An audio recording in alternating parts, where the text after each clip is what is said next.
आज मैं आपको सुनाने जा रहा हूं एक अद्भुत कथा, एक ऐसे राजा की जिसने राजपाट त्याग कर तपस्या का मार्ग चुना, परंतु एक छोटी सी गलती ने उन्हें बार बार जन्म मरण के बंधन में बांध दिया।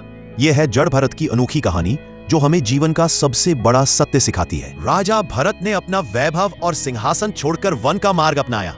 अब उनका जीवन केवल तपस्या और भक्ति के लिए था। वन की गहराई में वटवृक्ष के नीचे वे ध्यान और जप में लीन रहते थे। एक दिन एक थकी मांदी हिरनी नदी किनारे आई। वहीं उसने शावक को जन्म दिया और प्राण त्याग दी।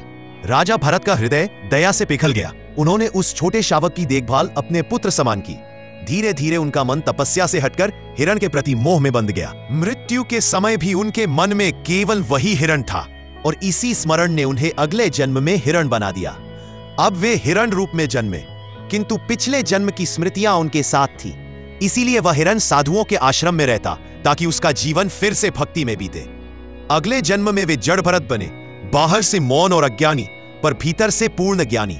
वे खेतों में काम करते, सरल जीवन जीते, पर कभी किसी से आसक्ति नहीं रखते। एक दिन उन्हें राजा रेवगन की डोली उठाने का कार्य मिला। वे सावधानी से कदम रखते, ताकि किसी जीव को हानि ना पहुंचे। धीमी गति देखकर राजा रेवगन क्रोधित हो उठे और उन्हें डांटने लगे। तब जड़ भरत ने शांति से उत्तर दिया, हे राजन, यह शरीर अस्थायी है, आत्मा ही शाश्वत है। इस कथा से शिक्षा मिलती है, मोह और आसक्ति ही जन्म मरण का कारण है, और परमात्मा का स्मरण ही सच्चा मार्ग है।